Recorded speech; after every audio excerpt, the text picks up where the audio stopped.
If you've ever wanted a drama to look you dead in the eye and ask, what happens to a man after the people closest to him don't just hurt him, they replace him, Pengawal dengan Kekuatan Ilahi is that kind of watch. It starts with betrayal so personal it feels almost indecent to witness, and then it escalates into divine power, cosmic status, and a return to Earth arc that's basically a victory lap with teeth. You're on Bongo Gaming with me, and yes, I'm going full spoilers today because this story kind of demands it. If you end up liking the way I break this stuff down, consider subscribing. Soft ask, no pressure. What surprised me most is how fast the show convinces you that this isn't just another betrayed fiancé becomes overpowered fantasy. It absolutely has those bones. It's not pretending it doesn't, but it treats the emotional core like it matters. Linan doesn't get betrayed by a random rival, it's his fiancé and his adopted younger brother, Linsha, two people who, in different ways, were supposed to be home. This is not a paper cut. That's identity-level damage. And the show leans into the humiliation of that discovery in a way that made me physically tense up, like I was the one who had just walked into a room I wasn't meant to see. And I'm not saying that in a love the angst way. I'm saying it because the writing understands the specific flavor of betrayal here. Cheating alone is one thing. Cheating with a brother figure, especially an adopted younger brother, turns it into something primal. Suddenly it's not just romance, it's lineage, belonging, who gets chosen, who gets kept. The drama uses that triangle to make you question whether Linan's pain is even survivable without becoming someone else entirely. Because the second you realize the people who call you family can also be the people who erase you, it changes the way you stand in a room. Even before the divine power stuff kicks in, Linan's whole posture as a character is already shifting. Here's the first hook that grabbed me by the collar. Linan's arc isn't simply, I got hurt, now I'll get strong. It's, I got hurt, and now I have to decide what kind of strength doesn't rot me from the inside. That's a much more interesting question than a standard revenge track, and it's why, even though I'm ultimately a little mixed on some execution choices, I still ended up liking this drama more than I expected to. Because then the story pulls the rug in a way that feels almost mythic. After a series of events changes the course of his life, he rises to great power and becomes the fifth Sky King. The fifth Sky King. That title alone is doing heavy lifting. It's not the chosen one. It's not the strongest. It's a position, like there's hierarchy, like there's politics, like power has an administrative wing. And that's where I started leaning forward. Anytime a drama gives me an overpowered lead but also slaps a job title on him, I'm like, okay, so what's the cost? What are the rules? What are the expectations? Who's watching? And before we even get to Earth again, I want to linger on the emotional logic of Linan becoming that person. The show's fundamental gamble is that the betrayal isn't just the inciting incident, it's the wound that keeps speaking. When Linan rises, it doesn't read as a clean glow-up. It reads like a forced metamorphosis. Like the universe looked at him at his lowest and said, fine. If you're going to be abandoned, you might as well become untouchable. And that is both empowering and deeply sad, depending on which angle you're looking from. Let me be very clear about something, I'm not here to moralize at the character. If your fiancé and your adopted brother humiliate you like that, I'm not going to clutch pearls when you stop being gentle. But the drama is at its best when it doesn't treat power like therapy. Power is not healing. Power is not closure. Power is a tool. Sometimes it's a weapon. Sometimes it's a mask you put on so nobody can see you still bleed. Wait, because the second Linan returns to Earth, you can literally feel the genre gears click into place, and it's not as simple as, now he stomps everyone. When Linan comes back, the plot pivots into this protector storyline. He helps Miss Shen and her niece while preventing Xiao Shaoquan's plans from succeeding. And I'll admit, when I heard that setup, the skeptical part of my brain went, okay, so we're doing the divine bodyguard thing. We're going to have a bunch of swagger scenes, intimidation scenes, rescue scenes, and the villains will line up like bowling pins. And yes, some of that is here. But it's also where the show tries to ground its cosmic lead in human scale stakes again, which is smart. If you keep him in the clouds too long, you lose relatability. Bringing him back to human faces, Miss Shen, her niece, makes his power emotionally legible. And it's also narratively delicious because it creates a pressure cooker. Linen is not returning to a world that forgot him. He's returning to a world where two men, Qiao Shaoquan and Lin She, determined to track him down. One is tied to the new external threat, the other is tied to the old intimate one. That's a clean structure, the public villain and the private villain, both hunting the same man, for different reasons, with different emotional textures.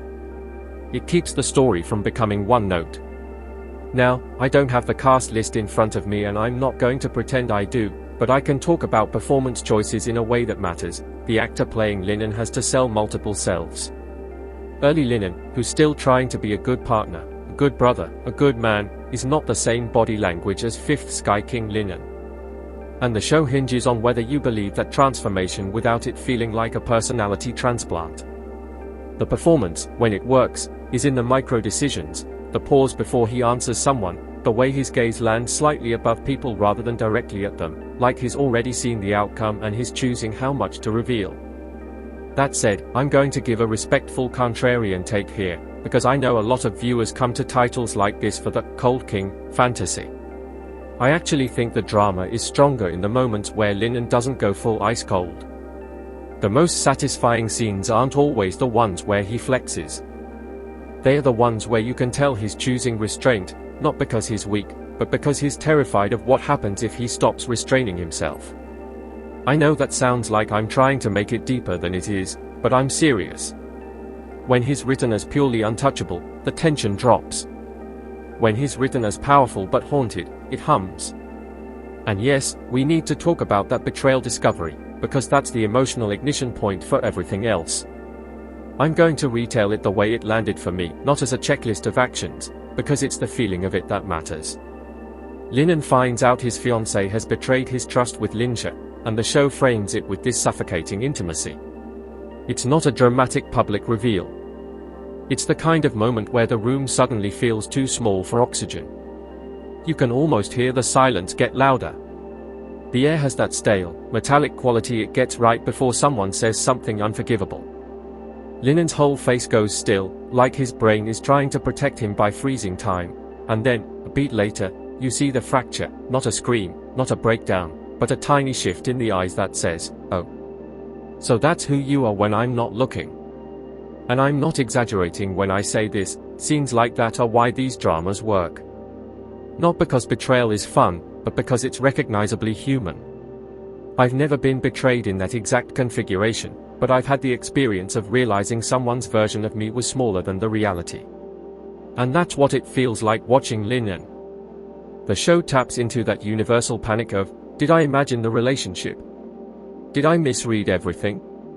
Was I loving a person who never existed? Here's my personal confession moment, and it's not glamorous. I had to pause after that beat. I'm not even kidding. I just sat there for a second, annoyed at myself for getting emotionally snagged so early. Because once a drama earns that reaction from me, I know I'm in trouble. I know I'm going to keep watching even when it frustrates me, because I'm invested in the emotional repair job. And Pengawal dengan Kekuatan Ilahi absolutely got me with that. I wanted Linen to be okay in a way that had nothing to do with power.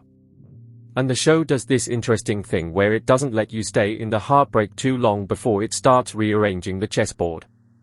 A series of events changes the course of his life, is vague on paper, but in execution it plays like fate grabbing him by the shoulders. The drama wants you to feel that there's a before and after, and it doesn't pretend the after is clean. Becoming the Fifth Sky King is framed as ascension, but it's also exile. When you become that powerful, you don't get to be normal again. You don't get to be anonymous in your own life. You're now a symbol, and symbols don't get to rest. There's also a subtle class and status undercurrent in the Earth Return portion. Helping Miss Shen and her niece isn't just good deed of the week. It's Linen choosing where he stands in the human world. Does he align himself with ordinary people who are vulnerable to someone like Qiao Shaoquan? Or does he play the elite power games that created men like Qiao Shaoquan in the first place? The drama doesn't always articulate that out loud, but it's there in the way conflicts are set up, plans, schemes, tracking, control. It's about who gets to decide the rules. Hold on to that, because the way the show handles Qiao Shaoquan versus Lin Jia is one of the more compelling balancing acts, and it's also where some of my mixed feelings start to creep in. Qiao Shaoquan functions like a forward-facing antagonist, plans, ambition, a sense of entitlement to outcomes. Even without the show spelling out every detail of his schemes, you feel the vibe, the kind of guy who doesn't just want to win, he wants to own the fact that you lost. And that's a great match for a story about a man who got emotionally owned by betrayal and then refused to stay owned. Qiao Shaoquan's threat is about domination, about forcing other people into positions they didn't consent to. So when Lin stops Qiao's plans, it's not just action, it's thematic pushback. Lin Jia, though, is a different kind of poison. Lin Jia isn't just evil. Lin Jia is intimate. His history. His family language used as a weapon. He's someone who knows where the soft spots are because he grew up close enough to hear the heartbeat. And when the story says both Qiao Shaoquan and Lin Jia are determined to track him down, that's not just two villains chasing the hero. That's two versions of threat, the one that wants to destroy your life, and the one that wants to rewrite your past. And if you're a newcomer to this kind of drama, here's what makes that dynamic so addictive: you're not just watching what happens. You're watching which pain hurts more. The public threat can be faced with strategy and strength. The private threat crawls under your armor and asks, "Are you sure you're not still that guy who got left behind?" I also want to talk about the title, because it's doing sneaky work. Pengawal dengan Kekuatan Ilahi basically primes you for a bodyguard fantasy, sure, but Guardian stories always have this built-in contradiction. A Guardian protects. A Guardian also stands between people and danger, which means a Guardian is always near danger. If Lin is now defined as a protector, especially after becoming something like the fifth Sky King, then the question becomes, is he protecting people because he cares, or because protecting is the only identity that doesn't collapse under the weight of his betrayal? That's where the psychological juice is. And I'll be honest, this is where I started appreciating the drama's restraint in certain areas. A lot of shows like this will turn the lead into a walking power demonstration and call it a day. Here, the helping Miss Shen and her niece, Fred, gives him someone to be human around. Even if he's playing it cool, there's a reason to show gentleness. There's a reason to show patience. There's a reason to show that he still understands fear from the inside. Now, I can already hear the comments forming, but he's the fifth Sky King, why would he struggle with anything on Earth?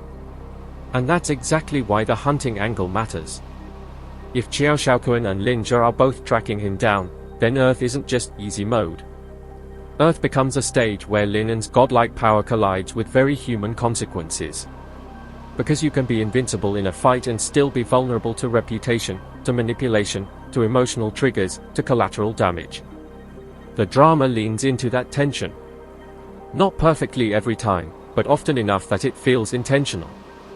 Let me toss in a small aside before I get too serious. There is a particular kind of satisfaction in watching a character return to Earth after leveling up in the heavens. It's like the universe's most dramatic glow-up montage, except instead of skincare and new outfits, it's cosmic authority.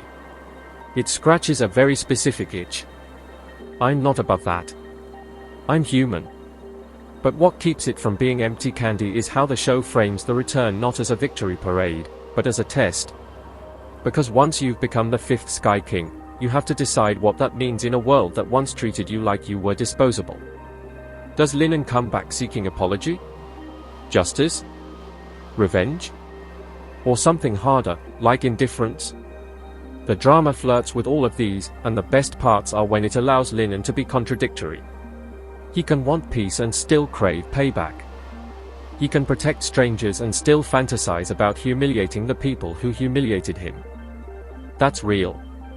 There's a moment, more of a recurring emotional beat than a single plot point, where you can sense Lin noticing how small human conflicts look from his new vantage point, and then immediately remembering how huge they feel when you're inside them. That tension is where the actor's presence matters.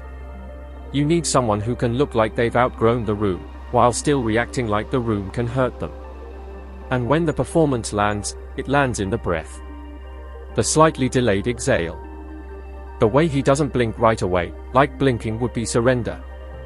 And I want to highlight something about Miss Shen and her niece, because it would be easy for the show to use them as props, damsels, gratitude machines, plot devices that exist only to show Linen's virtue.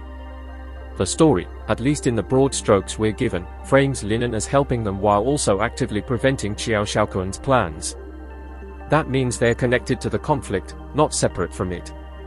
They matter because the villain's agenda has reach. It's not random heroism, it's intervention. If the drama makes one smart structural move here, it's that it doesn't isolate the personal vendetta from the broader stakes. Linja's betrayal is the emotional core, but Qiao Shaoquan's scheming gives Linen something to do that isn't just brooding. And brooding is fine in small doses. But if your lead is brooding for 10 episodes with divine cheekbones and tragic lighting, eventually even the most loyal viewer is going to be like, okay, King, do you have a plan or are we just staring into the middle distance today? This show mostly avoids that trap by giving him an active role: protect, prevent, respond, choose. Here's another retention hook for you. The real question isn't whether Linen can defeat people who come after him, it's whether he can stop them without becoming the kind of person who thinks crushing others is the only language worth speaking. Now, because I'm coming in with a mixed but engaged stance, I want to be fair about the show's indulgences.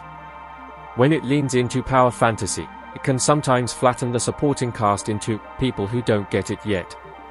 You know the vibe: characters misunderstand Linen, underestimate him, talk down to him, and the scene is clearly designed so Linen can reveal a sliver of his true status and everyone gasps internally. That can be fun, in moderation. It's dessert. The issue is when dessert starts replacing dinner. The best dramas give you the flex, but they also give you friction that isn't solved by a glare. And to its credit, the presence of Linja as a persistent threat helps keep the story from turning into a straight dominance parade. Because Linja can't be solved by a glare. Linja is emotionally sticky. Even if Linen could obliterate him in a second, hypothetically, because again, I'm not inventing specifics, the emotional consequences would remain. Family betrayal isn't a boss fight. It's a scar. I also appreciate that the show doesn't make Linen's betrayal look cool. Sometimes dramas will aestheticize pain so much that the victim becomes glamorous in their suffering, and it starts to feel like the betrayal was a gift because it made them interesting. Here, the betrayal feels ugly.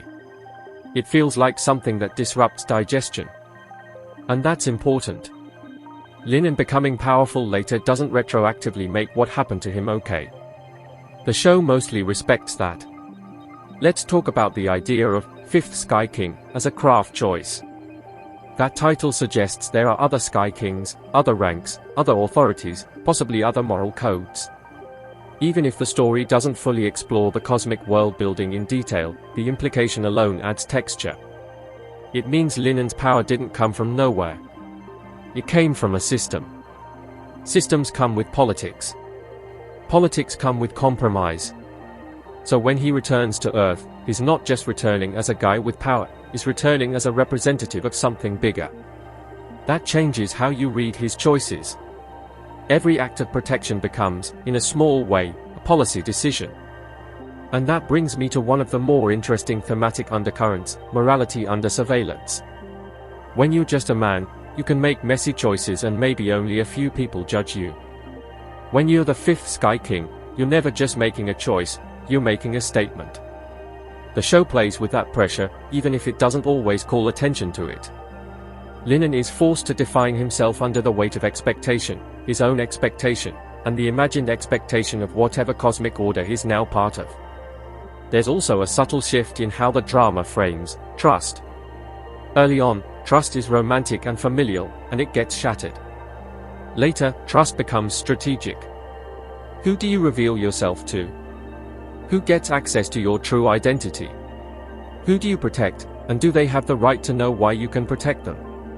The mission and niece thread is interesting because it gives Linen a chance to practice trust again in a low-stakes emotional context, even as high-stakes danger circles. And yes, I'm going to say it, the show is at its strongest when it remembers that being powerful does not automatically make you emotionally safe. Linen can be hunted by Qiao Shaoquan and Linja, but he can also be hunted by his own memories. That's the real chase. You can't punch a flashback. Here's another thing I did not expect to enjoy as much as I did: the drama's willingness to let the antagonists feel motivated rather than cartoonish, at least in outline. Xiao is planning, not just raging. Linja is determined, not just jealous in a shallow way. Determination implies obsession. Obsession implies history. And history, in a drama like this, is fuel. Even if you hate them, you understand that they are not going to quit, which keeps the tension alive even when Linen feels overpowered. Now, because we're doing full spoilers, I want to talk openly about the story's major pivot, Linen's ascent, and how it reframes the betrayal. In a lot of narratives, betrayal is the start of revenge. Here, betrayal is the start of transformation. That matters, because revenge stories tend to end when the revenge is done. Transformation stories keep going, because you can't finish becoming someone else. Even if Linen confronts Linja at some point, and the premise strongly suggests they will collide, what does confrontation even mean when the real damage is what Linja stole from Linen internally? And this is where the writing sometimes threads a needle and sometimes drops it. When it threads it, you get scenes where Linen's power is almost irrelevant compared to the emotional power someone else holds over his old self-image. When it drops it, you get moments that feel like they exist purely to remind you that Linen is now superior. Those scenes can be satisfying, but they are rarely the scenes that stay with you after you close the tab. Another quick rehook: the most dangerous thing in this drama isn't Xiaokuan's plans, it's the possibility that Linen will start believing he deserved what happened to him, and will use divine power to prove he didn't. Let's dip into the sensory storytelling for a second, because this drama's concept naturally invites a certain visual language. Even without naming exact shots, you can feel the show reaching for contrast, the heavenly scale versus the earth-level intimacy. The cosmic title suggests brightness, altitude, distance, clean lines. The betrayal suggests cramped spaces, overheard breaths, shadows that feel too close to the skin. When the directing leans into that contrast, it gives the story a physical texture. You feel Linen moving between worlds not just as plot, but as atmosphere. Sound design is another place these stories can either soar or become melodramatic sludge. This one, when it's smart, knows when to let silence do the humiliating. Betrayal scenes don't need a choir. They need the absence of comfort. Meanwhile, the return to power scenes can afford musical motifs because they are about scale. The trick is not to let the divine music tell you what to feel in moments where the character's face is already doing the work. When the show trusts the actor's stillness, the emotional hit lands cleaner. And speaking of acting, the supporting performances, especially for antagonistic roles, matter more than people admit. Because if Linja is played as a flat villain, the betrayal becomes cheap. It becomes, he's bad because plot. But if Linja is played with even a sliver of complicated entitlement, like he truly believes he deserves what he took, then the betrayal becomes psychologically horrifying. Because it means Linen wasn't betrayed by a monster. He was betrayed by someone who can justify it to himself. That's always scarier.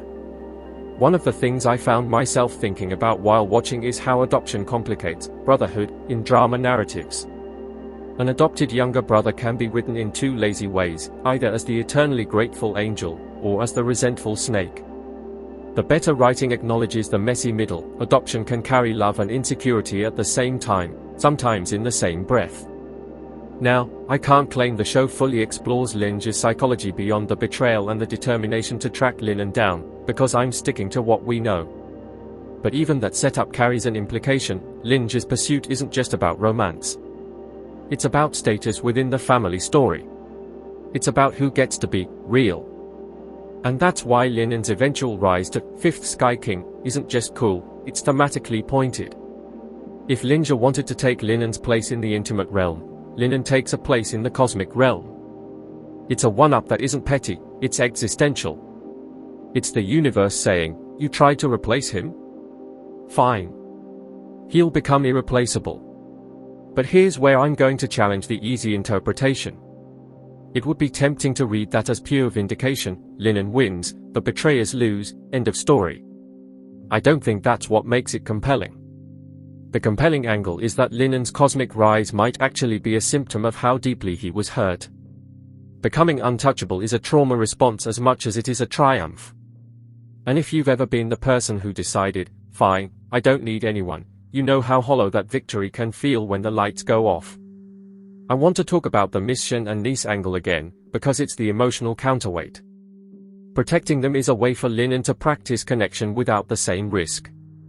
It's safer to be a guardian than a partner. It's safer to protect someone than to be vulnerable with someone. The show understands that on an intuitive level. When Linen helps them, it's not only heroism, it's also a controlled relationship. He can give, he can rescue, he can decide the terms. That's very common after betrayal. You gravitate toward dynamics where you have the leverage, because you're terrified of being the one who doesn't know what's happening again. And this is where the show's tone becomes important. If it plays those scenes as purely triumphant, it misses the sadness. If it plays them as purely sad, it misses the fun.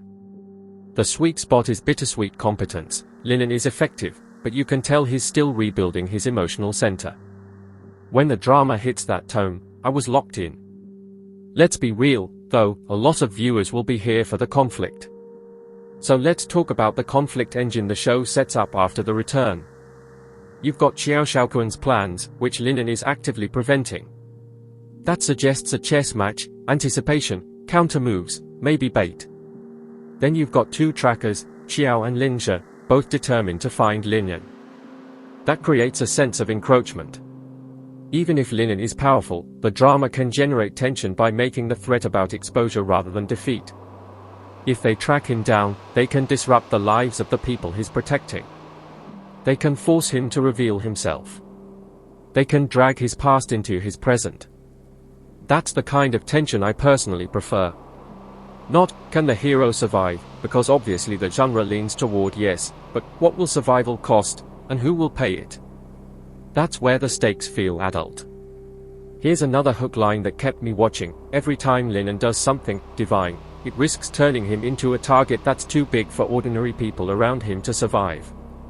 Now, I can't go episode by episode, and I'm not going to fabricate specific set pieces, but I can talk about pacing in a general sense. This story has at least 3 distinct phases: the betrayal wound, the ascension into 5th Sky King status, and the Earth return with protector duties and hunting antagonists. The risk with that structure is tonal whiplash. If you rush the betrayal, you don't earn the transformation. If you rush the ascension, you don't feel the cost.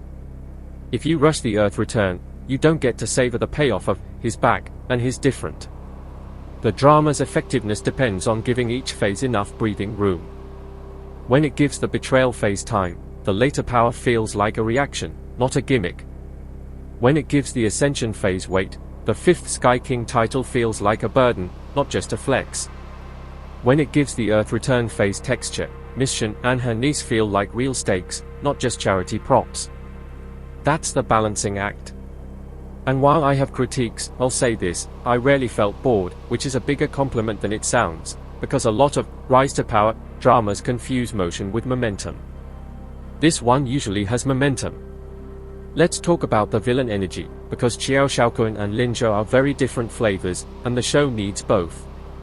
Xiao is the architect type: plans, schemes, a sense of ownership over outcomes. Linjia is the parasite type: he thrives on closeness, on getting under your skin, on claiming what isn't his by pretending it is. Xiao threatens the future. Linjia threatens the past. And Linen is stuck between them, trying to build a present that isn't defined by either. I also appreciate that the premise doesn't claim Linen is returning to Earth to teach everyone a lesson. It frames him as helping specific people and preventing specific plans. That matters because it gives him a moral center. Even if he's cold, even if he's changed, he's oriented toward protection. That gives viewers like me something to root for besides vengeance. But I'm going to be honest, the protector archetype can become repetitive if the writing leans too hard on, and then he saved them again. What keeps it fresh is variation in emotional stakes. If every rescue is just a chance for Linen to look cool, you start to feel the formula. If the rescues force Linen to confront something inside himself, trust, fear, anger, the temptation to overkill, then the formula becomes character work. The premise suggests the show has the ingredients for that, especially with Linja's pursuit adding psychological pressure. And yes, I want to address the divine power element itself. Kekuatan Ilahi isn't just strength, it implies something sacred, something sanctioned by a higher order. That changes how you read Linen's morality. If his power is divine, is he accountable to divine standards? Or does the show treat divine as just a shiny adjective? The more the drama treats it like a moral framework rather than a special effect, the more interesting it becomes. There's a particular tension I kept circling back to. Linen's betrayal was human, petty, intimate.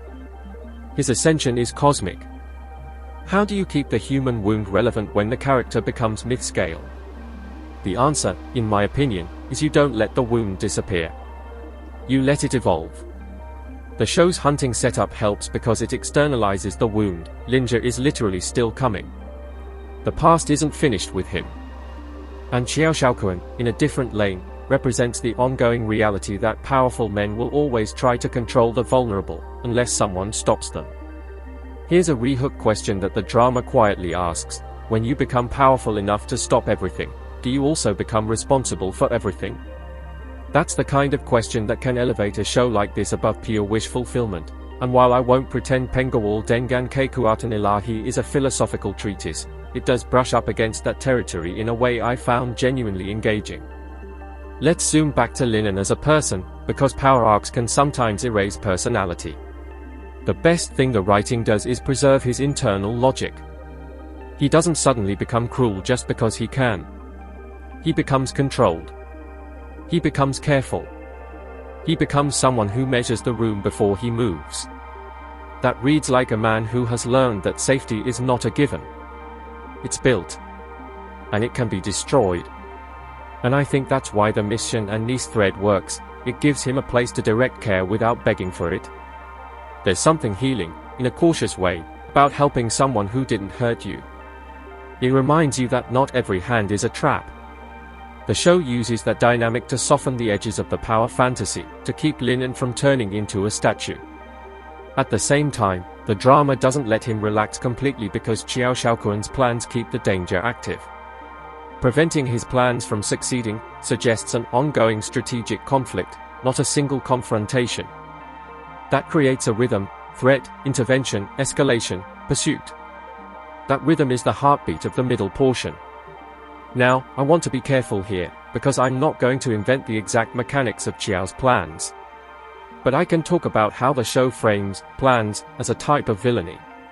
A villain with a plan is scarier than a villain with a temper, because plans can outlive the villain's mood. Plans involve networks, resources, influence. So Linen isn't just punching a guy, he's interfering with a system of control. That's a bigger kind of heroism than just personal revenge. And then there's Linja again, refusing to stay in the past. The fact that Linja is determined to track Linen down after all that happened is such a telling choice. Because it suggests Linja doesn't have guilt. Or if he does, he's burying it under obsession. There's something chilling about a betrayer who won't just take what they took and walk away. The pursuit implies either fear of Linen's return, fear of consequences, or entitlement, belief that Linen still owes him something, even after being wronged. Both options are interesting, and both keep the emotional stakes high.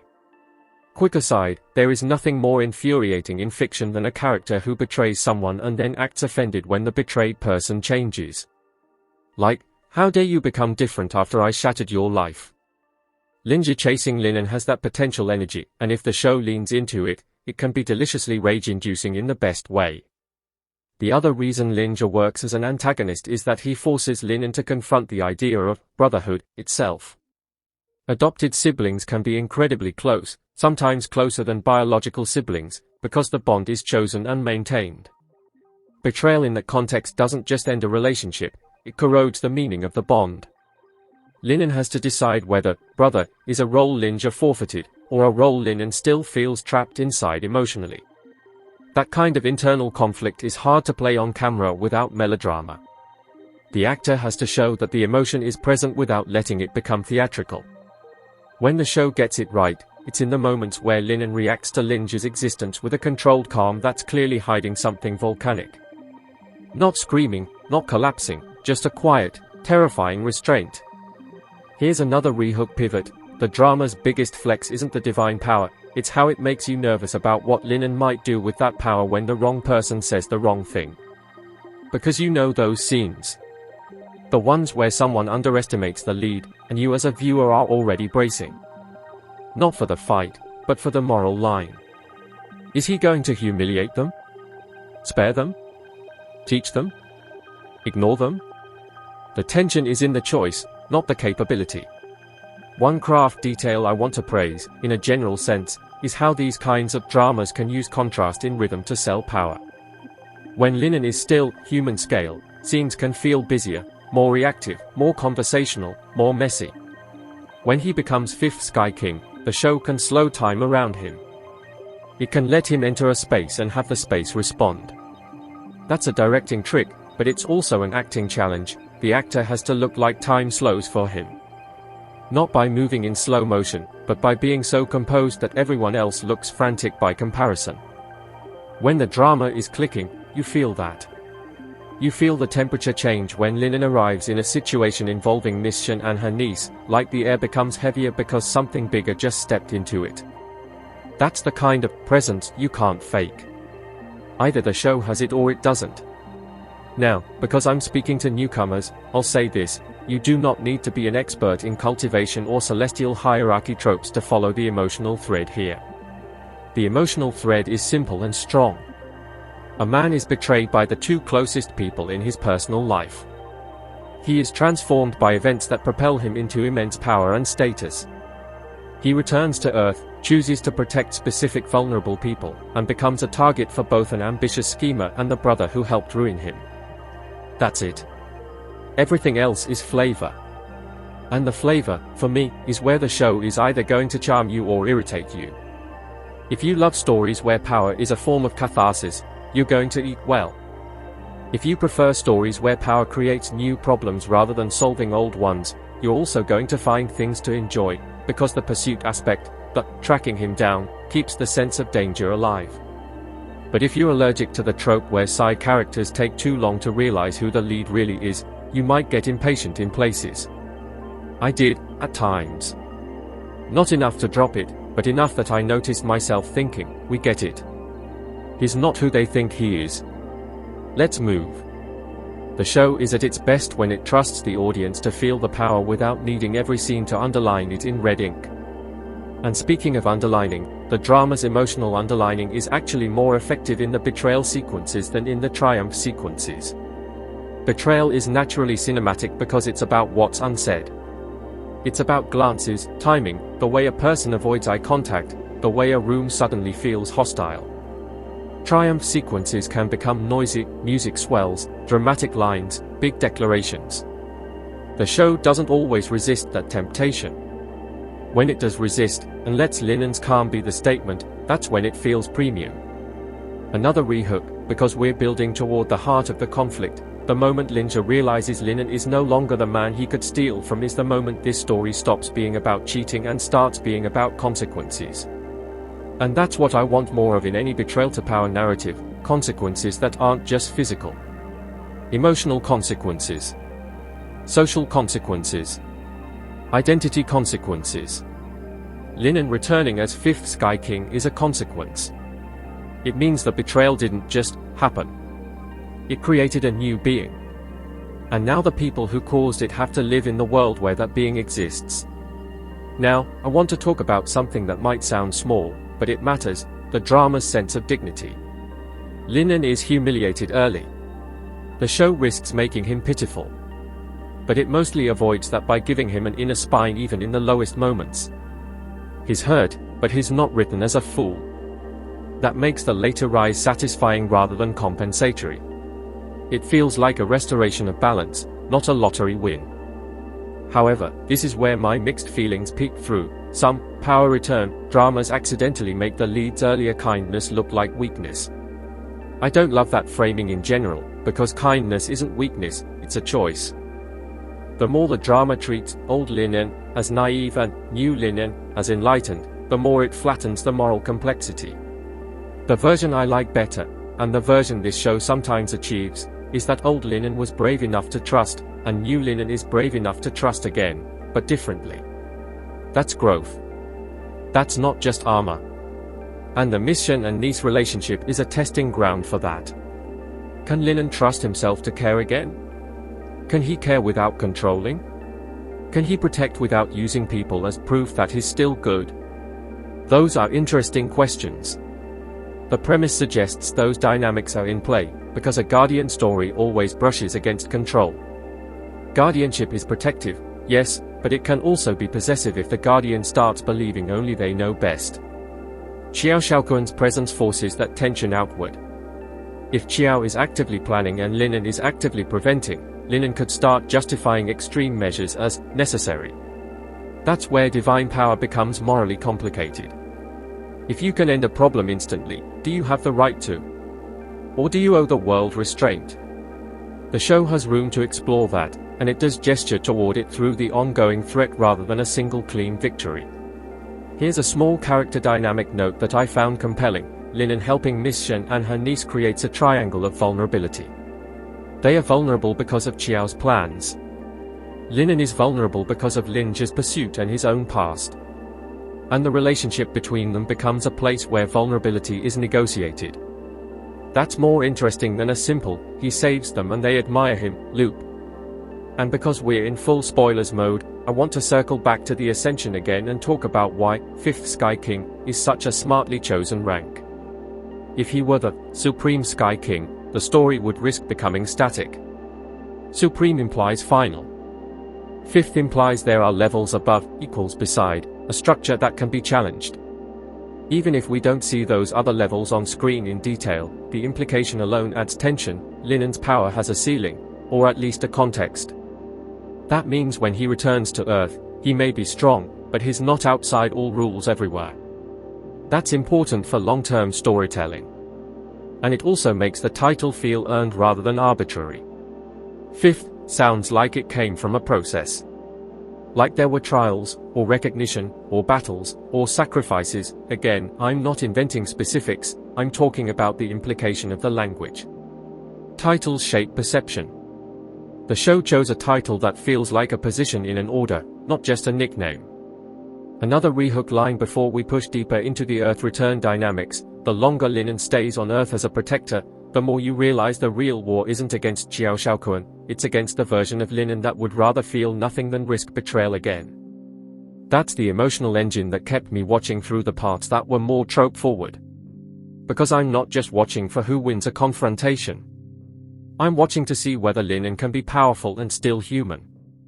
There's also something quietly poignant about Linen returning to Earth instead of staying wherever the Sky Kings exist. Because it suggests his story isn't finished in the heavens. It's finished where the hurt happened. That's a trauma truth. You can run upward, you can transcend, you can reinvent, but eventually you have to come back to the place where you were broken and decide what it means now. The show understands that, and it gives the return a feeling of fate rather than convenience. And now, with Xiao Shaoquan and Linja tracking him down, the return isn't peaceful. It's contested territory. It's like Linen's very presence on Earth is an announcement: I'm back, and I'm not available to be used anymore. That's a powerful statement, and it sets up a lot of satisfying tension in the interactions that follow, especially because Linja isn't just tracking a powerful man, he's tracking the ghost of the brother he betrayed. I want to talk about how the drama uses tracking as a narrative device. Tracking implies patience. It implies surveillance. It implies inevitability. It's not a random encounter, it's pursuit with intention. That adds a thriller-like undertone to what could otherwise be straightforward heroics. Even when Linen is doing something gentle, helping Miss Shen, looking out for her niece, there's a sense that eyes are on him somewhere. That feeling of being watched is psychologically suffocating, and it pairs well with a character who became powerful partly to never be helpless again. And yes, as a viewer, that someone is coming energy is catnip. It keeps you from relaxing too much. It keeps you scanning scenes for cracks. It's like the drama trains you to be alert alongside Linen. Now, I'm going to stop here for a breath, not because I'm wrapping up, not because we're done, but because the next thing I want to dig into is the specific emotional difference between being hunted by a stranger with plans and being hunted by a brother with history, and how that shapes the way Linen carries his power when he's standing next to Miss Shen and her niece, trying to look like a guardian instead of a man who's still learning how to breathe through betrayal. Trying to look like a guardian instead of a man who's still learning how to breathe through betrayal. And that difference matters, because being hunted by Qiao Shaoquan is, emotionally speaking, a problem you can solve with strategy, patience, and force. Being hunted by Lin Zhe is a problem that drags your nervous system back to the day you found out you were the joke in your own home. One threat is external pressure. The other is internal corrosion. The drama keeps those two kinds of danger running side by side, and that's what gives the Divine Protector Returns to Earth set up actual bite instead of just being a highlight reel. Qiao Shaoquan's vibe, as the premise frames it, is all about plans and outcomes. That means Linen can treat him like a puzzle, locate the leverage points, protect the people in the blast radius, and stop the next move before it lands. Even if Qiao is ruthless, the conflict has a certain cleanliness to it. It's like chess. You can respect the problem even if you hate the player. With Lin Zhe, there is no cleanliness. Lin Zhe tracking him down feels like someone trying to re-enter your life through the same door they used to stab you. It's not just, the villain is coming, it's, your past is refusing to stay in the past. And the smartest choice the drama makes, again, speaking in broad strokes without inventing specifics, is that it doesn't force Linen to pick which threat matters more. A lesser show would treat Qiao as the real antagonist, and Lin Zhe a spicy backstory, or vice versa. Here, the premise itself positions them as a dual chase, and psychologically, that's accurate. When you've been betrayed intimately, you can be surrounded by external danger and still be most triggered by a familiar voice. The show understands that the body reacts differently when the threat is wearing a stranger's face versus a brother's. What I found myself watching for, more than any plot point, is how Linen's Fifth Sky King persona changes depending on which hunter is in the air. Against Qiao, his divinity reads like authority, like he's stepping into a role. Against Lin Zhe, his divinity reads like armor, like he's trying to cover something raw. It's the difference between wearing a uniform because you're on duty and wearing a uniform because you don't want anyone to see you shaking. And here's where the writing gets sneaky. Helping Miss Shen and her niece isn't just good karma, it's a kind of controlled intimacy. He gets to be close to people, but on his terms. He gets to be necessary, and necessity feels safer than being loved, because necessity doesn't require trust in the same way. If they need him, he can stay. If they love him, they can leave. That's the math betrayal teaches you, and the drama quietly builds around it. If you're still with me, hold that thought, because the second you notice Linen using guardianship as a coping mechanism, a lot of the show's emotional choices start making sharper sense. One thing I appreciated is how the premise implies an active conflict loop rather than a single showdown. Preventing Qiao Shaoquan's plans from succeeding suggests repeated interference, which is important because it keeps Linen from turning into a statue of revenge. He has to engage with the world. He has to do things. And when a drama's lead has god-tier power, activity is your friend. Activity forces choices. Choices reveal character. Character is what keeps the fantasy from turning into pure noise. Now, let's talk about Linen as a returning figure on Earth, because returning is a narrative-loaded gun. Return arcs are about contrast. The show has to constantly answer, visually and emotionally, what's different now? And the obvious answer is his power. But the more interesting answer is his gaze. Early Linen, pre-betrayal, sees the world with an assumption of mutuality. If I give you love, you'll give it back. If I trust you, you won't weaponize it. Post-betrayal Linen sees the world with conditionality. If I give you love, what do you take? If I trust you, what do you learn about me that you can use later? That shift is subtle, but it changes how every conversation feels. And it's also where acting matters more than dialogue. You can write a line like, I don't trust anyone, but that's not interesting. What's interesting is when he says something neutral and you can feel the caution underneath it. A good performance will let you see the calculation behind the calm. The best ones let you see the hurt behind the calculation without begging for sympathy. And because the audience here is newcomers, I want to say this gently: if you only watch for payback moments, you might miss the actual emotional craftsmanship this premise invites. The fun is not just watching Linen overpower people. The fun is watching him navigate being powerful without becoming someone unrecognizable. That tension is the heart of the protector trope when it's done right. Here's a surprising take that I know won't be universal: I actually don't need Linen to destroy Linja for this to feel satisfying. I need him to outgrow him. There's a difference. Destruction is loud and quick. Outgrowing is humiliating in a deeper way, because it means the betrayer no longer has a place in your inner world. And if Pengawal dengan Kekuatan Ilahi understands that, it can land a much more mature punch than the standard revenge payoff. The flip side, though, is that outgrowing someone is harder to dramatize. It's quieter.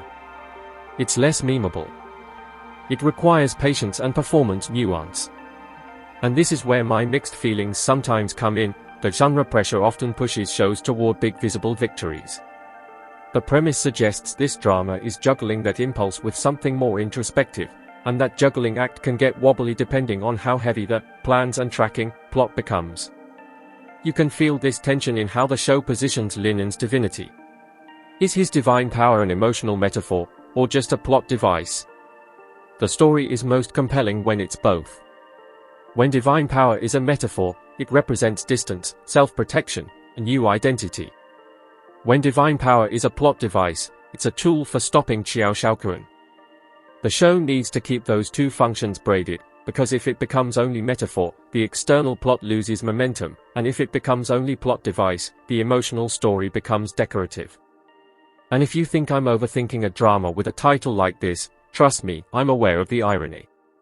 I'm the person who will be like, yes, but what is godhood doing to his attachment style? I contain multitudes. Also, I need hobbies that aren't just being stressed in real life, so here we are. One of the things that makes the tracking him down element so effective is that it turns the story into a pressure system. Even in calm moments, there's an implied clock. Someone is searching. Someone is connecting dots. Someone is closing distance. That's a very different feeling from a villain who only appears when the script needs action. Tracking suggests persistence. It suggests that Linen cannot fully settle into his Earthside protector routine because the chase is always in the background. And the chase being driven by two different people also prevents monotony. Xiao's tracking has a predatory, instrumental feel, he wants results. Linja's tracking has a possessive, personal feel, he wants access. Those are not the same threat. And Linen's reactions to them shouldn't be the same. But I can talk about a type of moment the drama would be smart to include, and the premise suggests the narrative energy is heading there, the first time Linen senses he's being tracked, not by a random enemy, but by someone who knows him. That's a different kind of dread. It's not, they are coming. It's, they remember. And memory is dangerous, because memory is leverage.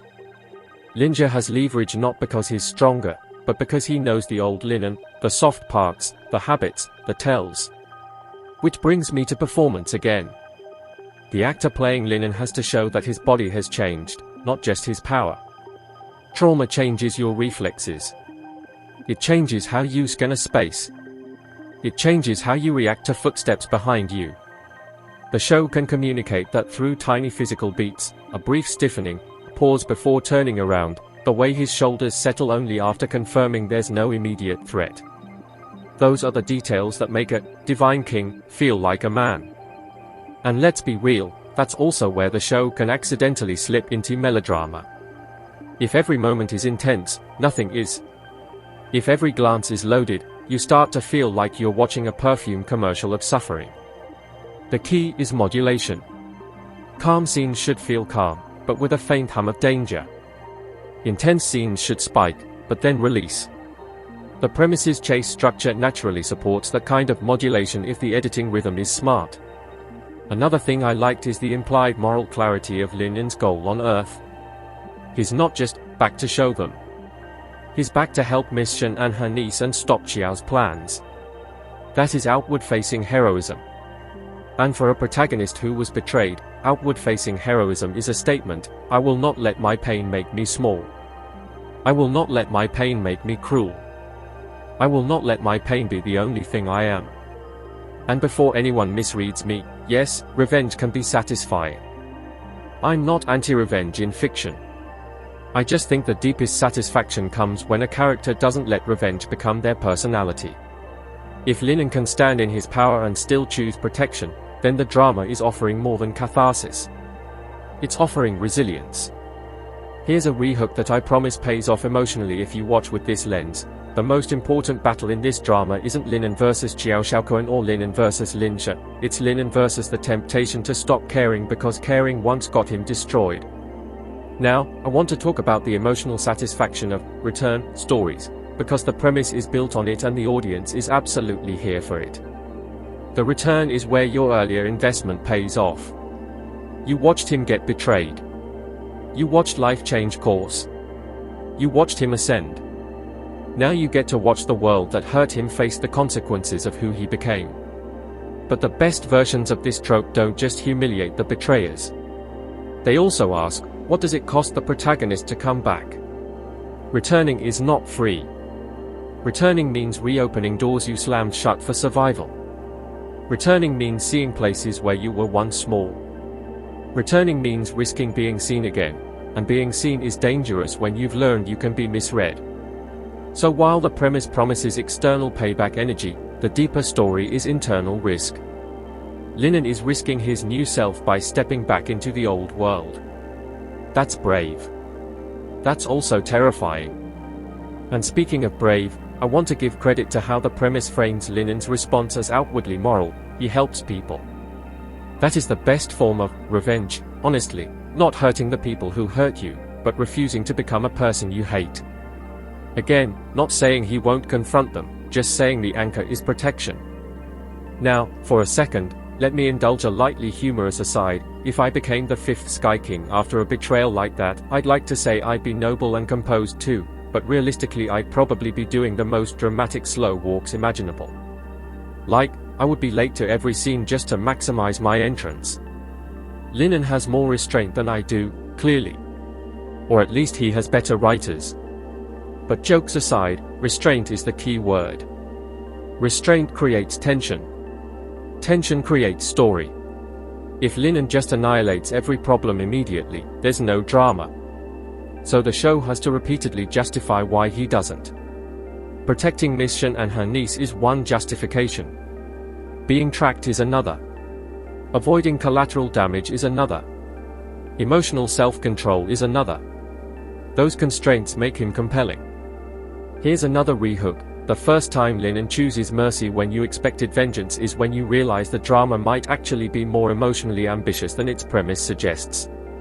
Now, I also want to address pacing in a different way, emotional pacing. Betrayal stories can overdo the misery early. If they wallow too long, you get numb. If they move on too fast, you feel cheated. The premise suggests the show gets out of betrayal and into transformation and return fairly decisively, which is good for momentum. The risk is emotional whiplash, going from heartbreak to godhood without letting the heartbreak settle. The way to solve that is to let the heartbreak echo. Not through flashbacks necessarily, but through behavior. Through trust issues. Through guardedness. Through moments where his tone changes when certain topics arise. Through how he reacts to intimacy. If the show does that, then the betrayal is never gone, it's integrated. That's the healthiest storytelling. And I think that both Xiao and Linjia track him down. Structure naturally supports those echoes, because Linen can't avoid the consequences. Even if he tries to live quietly as a guardian, the past is hunting him. Now, I want to spend a moment on the theme of chosen versus assigned relationships. Linen didn't choose Linjia in the way you choose a friend. Linjia was assigned into his life through adoption and family structure. Linen did choose his fiancée. Both relationships betrayed him. That's catastrophic because it attacks both forms of bonding, the bonds you inherit and the bonds you build. So when Linen helps Mission and her niece, he's potentially building a third kind of bond, a bond formed through action and shared experience, not obligation and not romance. that can be healing because it's less loaded with expectation. But again, either. Against Xiao, you can be clinical. Against Linja, clinical can break, because the body remembers. Here's a question the drama plants without necessarily saying it: what does Linja want when he finds Linen? An apology? A confrontation? To finish what he started? To prove something? The premise doesn't spell it out, which is good, because it keeps the pursuit psychologically creepy. The unknown motive is its own menace. Now let's pivot to Mission and her niece again, because they are doing structural work in the story. They are the anchor that keeps Linen's arc from drifting into cosmic abstraction. When a character becomes Fifth Sky King, the risk is that everyone around him becomes an insect. You lose scale. But if he's spending time with ordinary people, especially people who are threatened by Qiao Shaoquan's plans, then his power has context. It becomes a response to human vulnerability, not an ego ornament. And if the drama is doing its job, it should also be asking, how does it feel to be protected by someone like Linen? Is it comforting? Is it scary? Is it alienating? When someone is too powerful, sometimes their protection doesn't feel like safety, it feels like being near a storm that happens to be on your side. I love when shows explore that ambivalence. It makes the relationships feel real instead of worshipful. If I could sit down with the writers for 5 minutes, I'd ask them to keep leaning into that uncomfortable edge, the way divine strength can make human relationships asymmetrical. Because that's where drama lives. If Linen is always right, always calm, always in control, then Mission and her niece become passive recipients of plot. If Linen's protection comes with emotional distance, or ethical dilemmas, or moments where he's tempted to overreach, then the guardian role becomes a character crucible. And wait, because the moment you realize Linen's biggest weakness isn't a villain, it's the impulse to stop feeling, suddenly every protect them scene becomes a psychological event, not just a story beat. Let's talk about Linja as an adopted younger brother, because that detail matters, and I don't think it's just there for spice.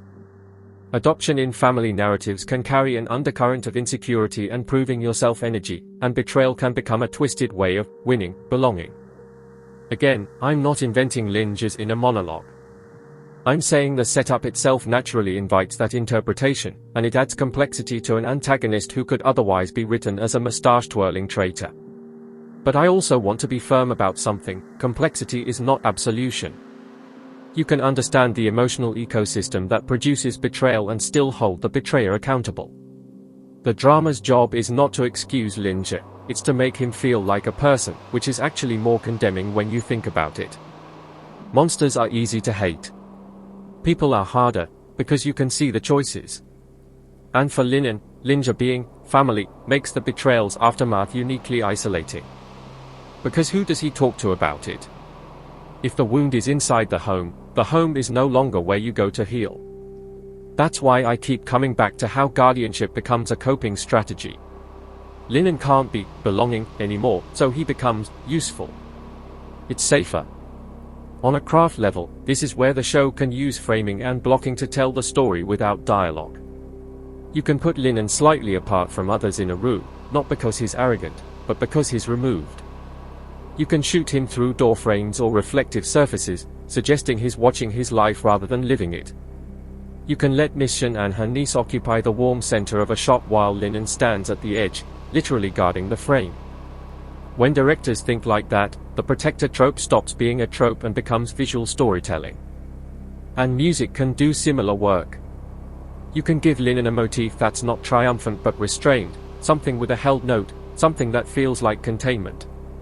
Then when Linja's presence enters the narrative space, you distort that motif slightly, suggesting that the old wound is interfering with the new identity.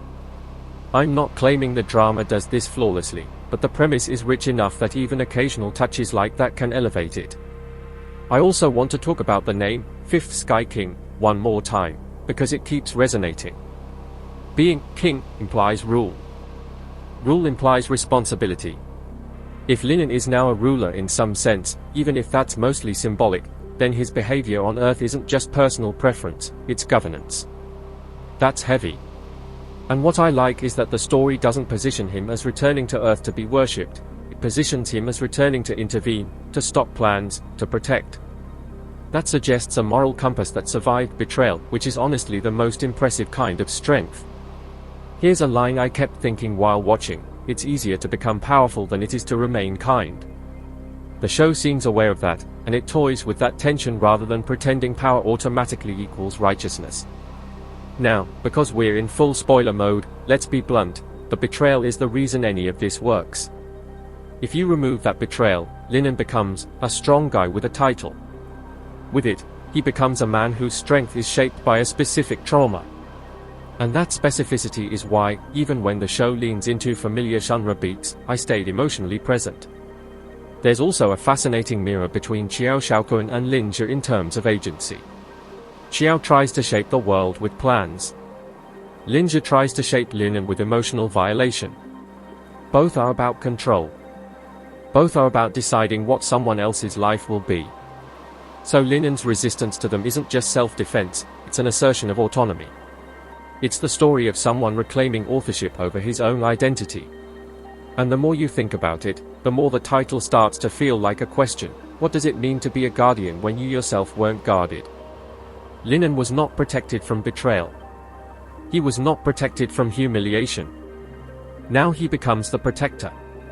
That's beautiful, but it's also heartbreaking, because it implies he learned protection by not receiving it. If you want an emotional punch that sneaks up on you, that's the one. Now, I can't claim exact sequences. The show has to be careful not to make that Bond a replacement fantasy. People aren't replacements. They are new. If the drama treats Mission and her niece as the new family to fix the old family, it risks being emotionally simplistic. If it treats them as people Linen genuinely cares about while still carrying his wounds, it becomes richer. And Xiao Xiaoquan's schemes threaten that richness by putting them in danger. That forces the bond to reveal itself. How much does Linen risk for them? How much does he reveal? How much does he control? Protection can easily tip into dominance if fear drives it. Here's a rehook pivot that keeps the tension sharp. The moment Linen realizes his protectiveness could become its own form of control is the moment the drama stops being a simple hero story.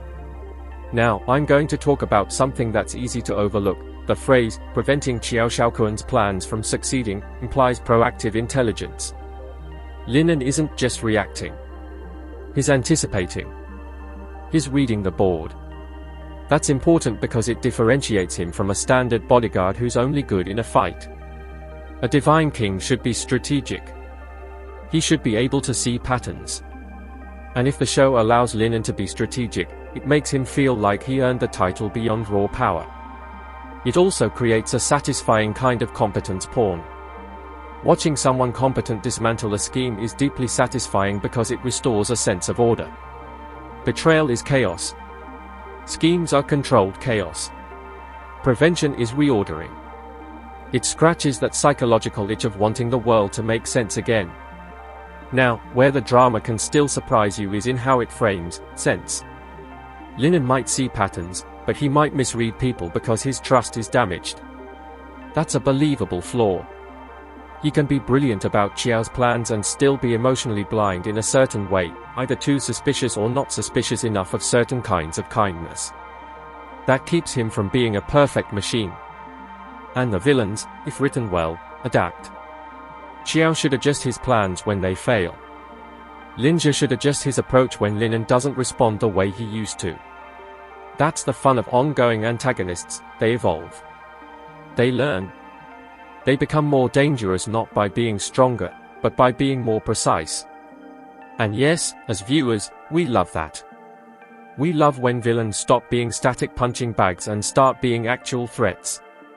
It makes Linen's wins feel earned rather than inevitable. Here's another rehook: because the drama's chase premise is built for this kind of tension, the scariest possibility isn't that they find Linen, it's that they find him at the exact moment he finally lets his guard down around Miss Shen and her niece. Now, I want to pivot into a deeper emotional read of Linen's king identity. Kings in drama are often written as lonely, and there's a reason for that. Authority isolates. When you're above others, you're also apart. Linen's betrayal likely already isolated him emotionally. Ascension into a Sky King position isolates him structurally. Then returning to Earth isolates him socially because he's not just a man anymore. So the drama is basically layering isolation on isolation, and the only antidote is relationship. Not romance necessarily.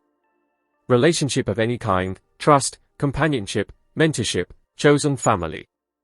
Mission and her niece offer that possibility. But relationship requires vulnerability. Vulnerability is what got him hurt. So Linen is stuck in a bind. The thing that could heal him is the thing he's afraid to risk. That's a strong emotional engine. It's one of those engines that can power an entire drama even if the external plot stumbles occasionally.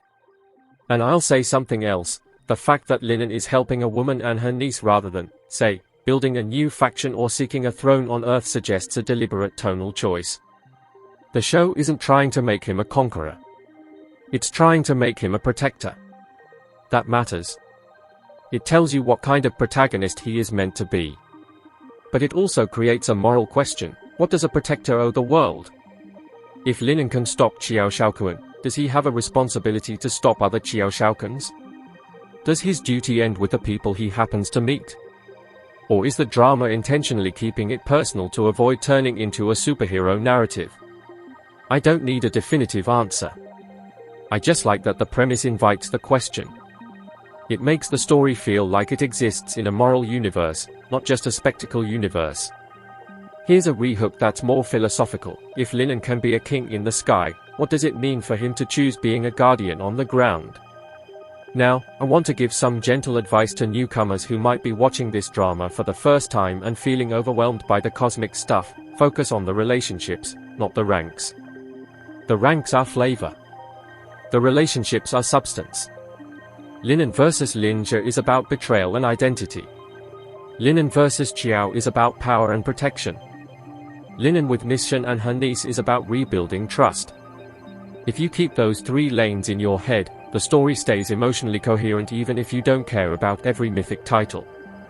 And I say that because sometimes viewers get too hung up on, how strong is he, questions and miss the point. The point isn't just strength. The point is what he does with it. Now, I'm going to stop on a thought that's still moving, because the next thing I want to dig into is how the drama's tone shifts depending on which antagonist is driving the scene, how Qiao Shaoquan brings out Linen's strategic, almost administrative, king energy, while Linja brings out the raw, personal, nearly feral edge that Linen keeps locked down, and why that contrast is the real reason the mid to late stretch stays tense even when you're confident Linen can win most fights. Even when you're confident Linen can win most fights.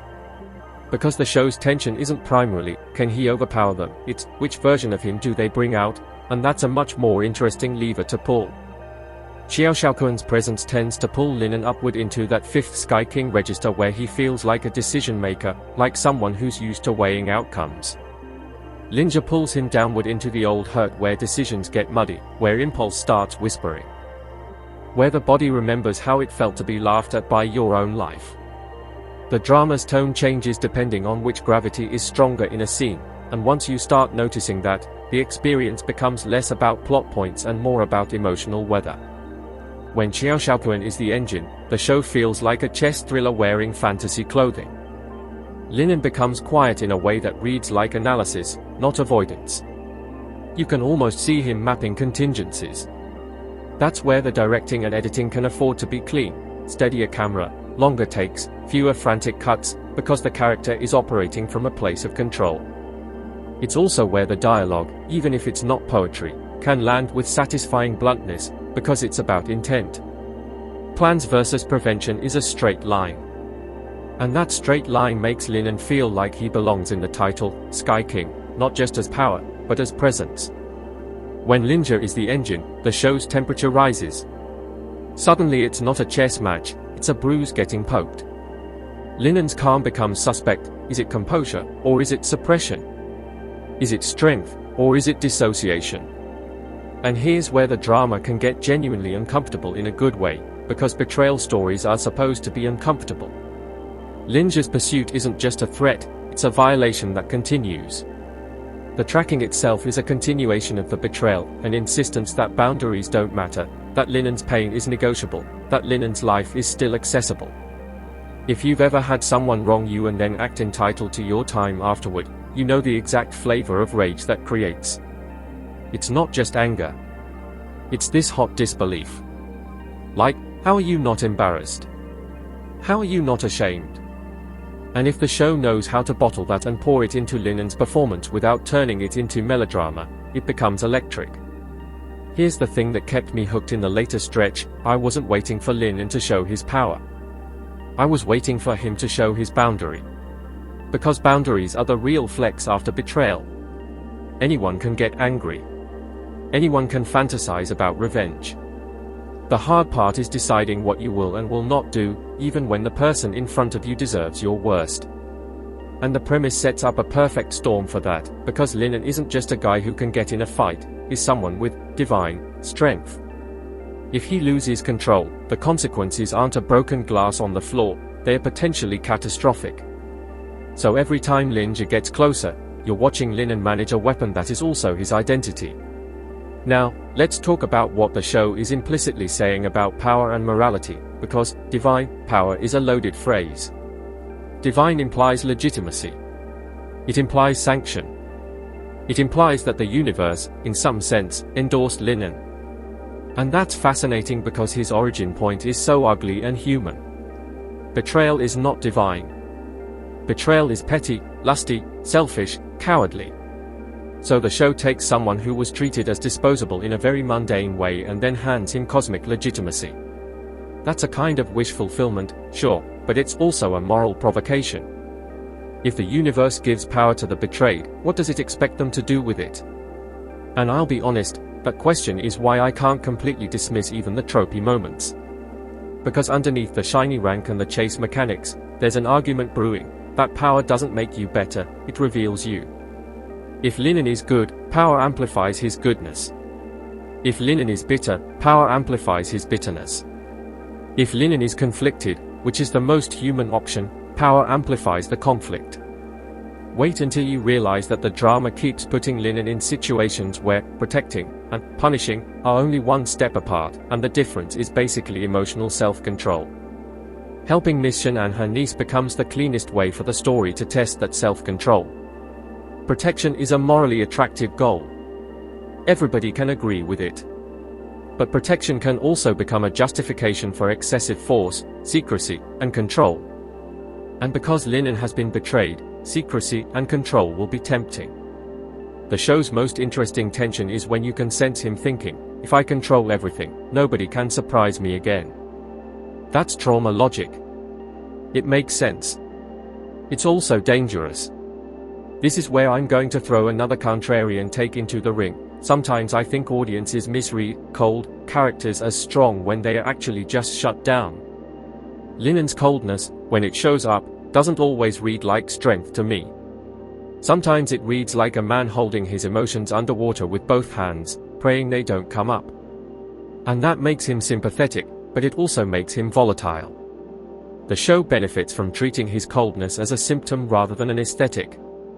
I'm saying that because there's a huge difference between a character who is calm because they are centered, and a character who is calm because they are numb. If Linen's calm is numbness, then Linja's pursuit is terrifying, because it threatens to snap him awake in the worst way. And yes, I'm aware this is the point where some people in the comments will go, it's not that deep, it's just a power drama.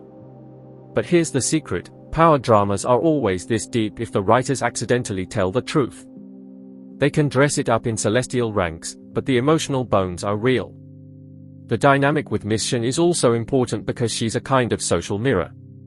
She's an adult, presumably with her own instincts.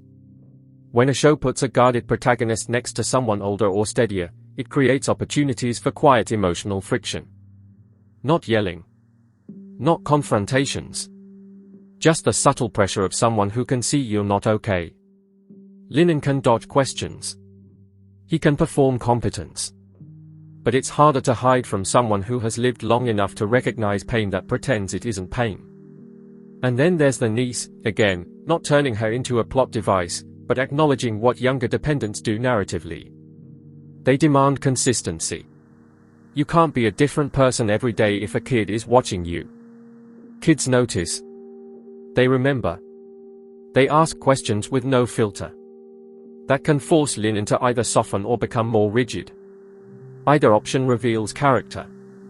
Here's a rehook that's less flashy but more true. The most revealing scenes in this drama aren't the confrontations, they are the quiet moments where Linen has to decide what kind of presence he wants to be in someone else's life. Now, I want to talk about the story's structure as a three-stage transformation, because it matters how the show uses time. Stage 1 is the personal collapse. Linen discovers the betrayal. Stage 2 is the identity reconstruction, the series of events, and the ascent into Fifth Sky King status. Stage 3 is the integration test, returning to Earth, protecting people, being hunted by both the external planner and the intimate betrayer. The integration stage is where a lot of dramas either become repetitive or suddenly become profound, and it depends on how they handle consequence. In the integration stage, every action should create ripples. Not necessarily huge plot ripples, we're not inventing explosions, but emotional ripples. Linen prevents a plan, which triggers a new attempt. Linen protects someone, which increases the risk to them. Linen shows mercy, which emboldens someone or confuses them. Linen shows ruthlessness, which scares allies. That's how you keep the middle alive. A show like this also has an opportunity to play with the tension between secrecy and identity. Linen is now an extraordinary being in an ordinary world. Does he hide it? Reveal it?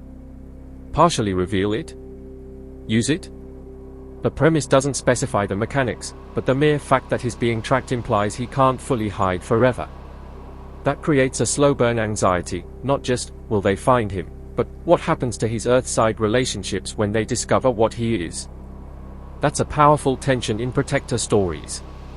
Protectors are often mythologized by those they protect. But what happens when the myth is true? It can be awe-inspiring. It can also be alienating. People might not know how to stand next to you anymore. They might feel small.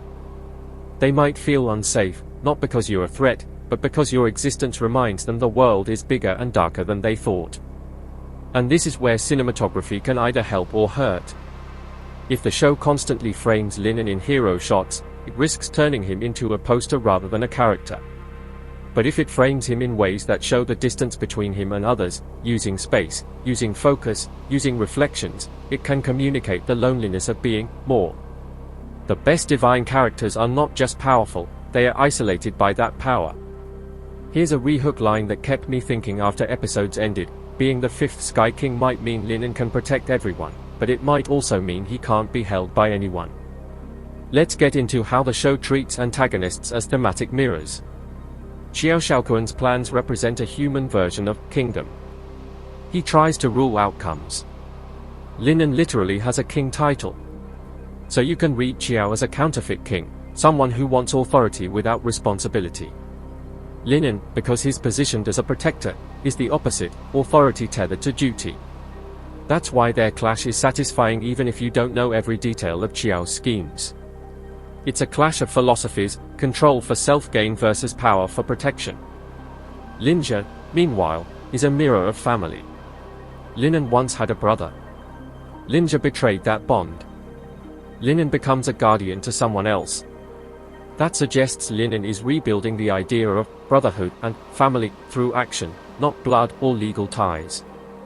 Linja's pursuit threatens that rebuild by trying to drag Linen back into the old definition of family, one where loyalty can be exploited. This is where the drama can explore an uncomfortable truth. Sometimes the most powerful thing you can do is refuse reconciliation. And I want to be careful here, because I'm not saying reconciliation is always bad. I'm saying some relationships are beyond repair, and insisting on repair can become another form of harm. The drama's setup gives Linen every reason to set a hard boundary. If the story tries to force a family heals message without accountability, it would undermine itself. If it allows Linen to choose his own closure, even if that closure is distant, it stays emotionally honest. Now, I'm going to paint you another vivid miniscene the way I experienced it emotionally, without claiming exact staging.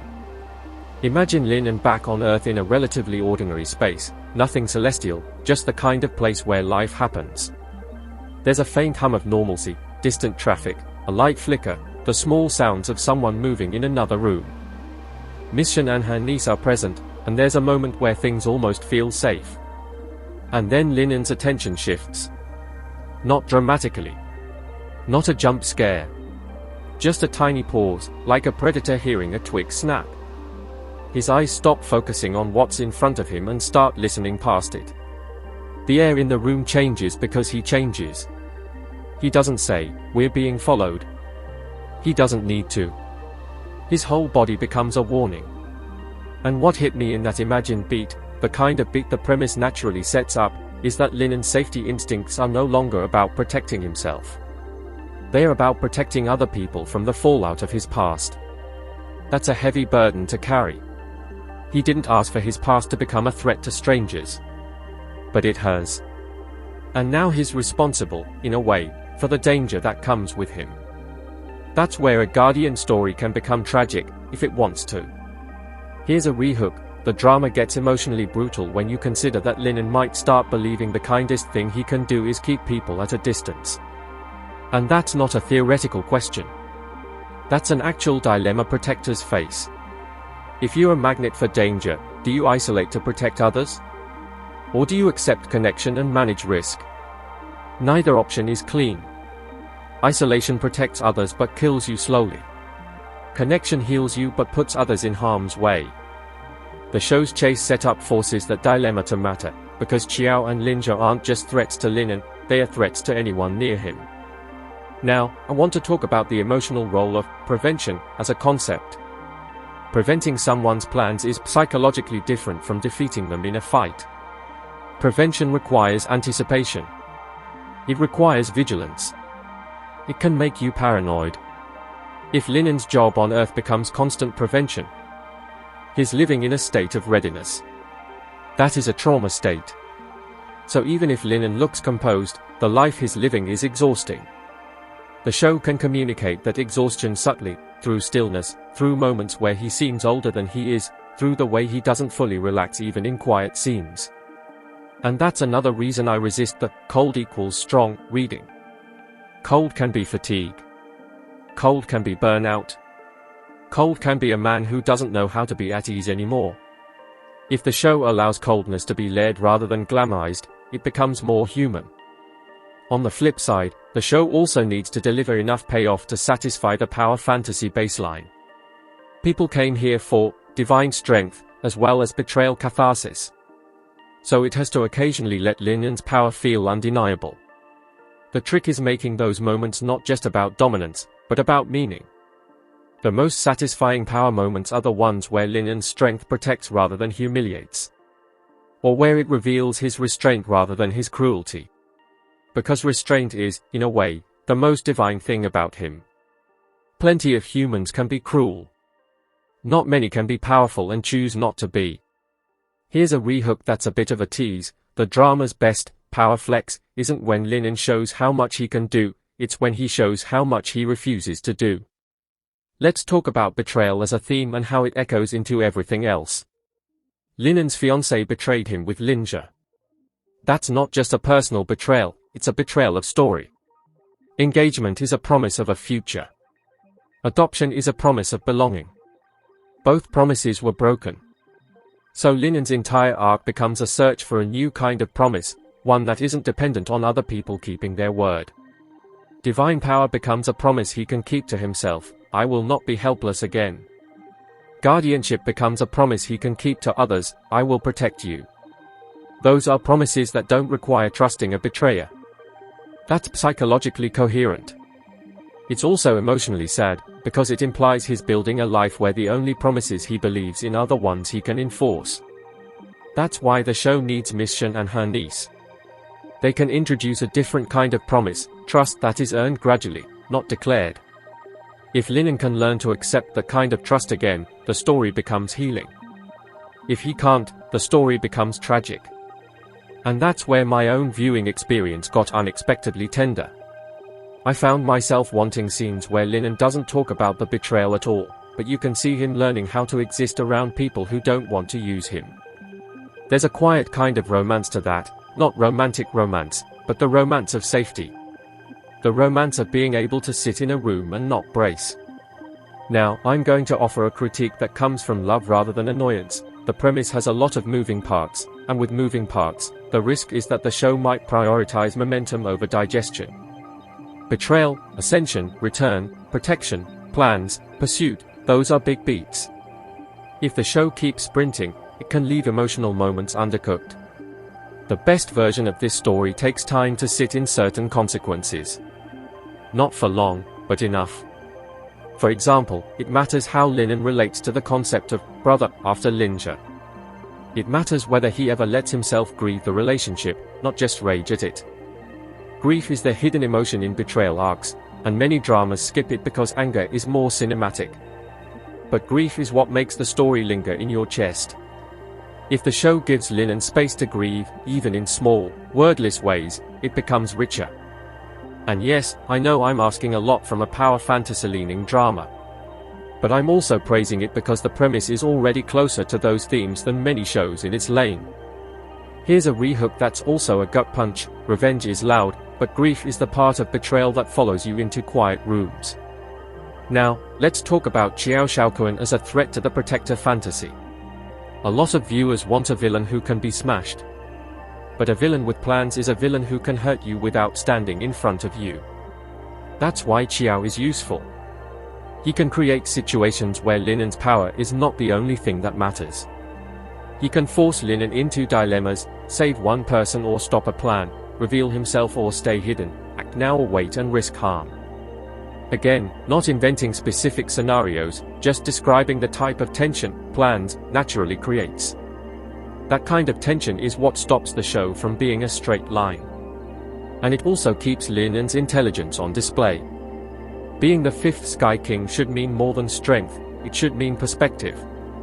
The ability to see beyond the immediate. Qiao's scheming gives Linen a chance to demonstrate that. Linja, in contrast, gives Linen a chance to demonstrate something else, self-possession. Not intelligence, but emotional sovereignty. And that's arguably the more satisfying arc.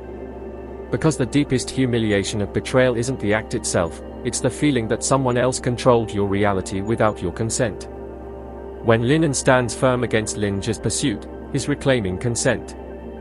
He's reclaiming the right to decide who has access to him. That's not just drama. That's empowerment. There's also a theme of tracking as entitlement. Qiao tracking Linen is predatory, I want to eliminate a threat. Linja tracking Linen is personal entitlement, I want to confront what you became. That's why Linja's pursuit can feel creepier, even if Qiao is more dangerous externally. Entitlement to someone's emotional space is one of the most invasive kinds of villainy. And if the show leans into that, it can make Linja truly detestable without needing him to twirl a mustache. All he has to do is refuse to respect Linen's boundaries. That's enough. Here's a rehook that I think nails the difference. Qiao wants to win, Linja wants to reclaim ownership. Now, I want to get into the show's emotional messaging about power and justice, because betrayal arcs often flirt with the idea that the universe will reward you. Linen becomes the fifth Sky King, which could be read as cosmic compensation. But the show is more interesting if it treats that ascension not as reward but as responsibility. Because if it's just compensation, then the story becomes a moral vending machine, insert suffering. Not because he was weak, but because betrayal is not something you fight in advance unless you're already distrustful. Now he becomes someone whose entire identity is protection. There's a poetic sadness in that. It suggests he's trying to make sure what happened to him doesn't happen to others on his watch. If the show leans into that, it becomes more than a revenge fantasy. It becomes a story about trauma turning into vigilance, and vigilance turning into purpose. But vigilance can also turn into obsession. That's the shadow side. A guardian can become controlling. A guardian can become paranoid. A guardian can start seeing threats everywhere and crushing them preemptively. That's where divine power becomes frightening. The show's moral tension lives there. Can Linen be vigilant without becoming tyrannical? Qiao Shaoquan, as a planner, almost invites preemptive action. Linja, as an emotional threat, invites overreaction. So both antagonists are basically testing whether Linen's power is governed by ethics or by emotion. That's good writing fuel. Here's a rehook that's basically the thesis of the middle to late game. Every villain in this drama isn't just trying to defeat Linen, they're trying to shape how he uses his power. Now, I'm going to address something that might sound like nitpicking but actually affects enjoyment: the show's ability to maintain mystery around Linen. In power return stories, the writers often want the audience to feel ahead of the other characters. That's part of the satisfaction. You know he's the Sky King, they don't. But if the show leans too hard into that, it can make scenes predictable. The best way to keep it fresh is to keep some unpredictability inside Linen himself. Not will he win, but how will he choose to win? What will he reveal? What will he sacrifice? If Linen becomes a predictable machine, always calm, always righteous, always one step ahead, then the drama becomes comfort viewing rather than gripping. Comfort is fine, but the premise's emotional stakes deserve gripping. The show's setup with Linja helps maintain unpredictability, because Linja can make Linen emotionally reactive in ways Qiao can't. That means Linen isn't always in control, even if he is powerful. And that's crucial. Control is the currency of this story. Betrayal stole it. Divinity gave it back, but not fully, because the past still has keys. I also want to talk about the ethics of humiliation as payback. These dramas often deliver satisfaction by humiliating antagonists socially. It's part of the fantasy: you made me feel small, now you'll feel small. I get it. It's cathartic. But humiliation can easily become cruelty if it's not handled with some moral framing.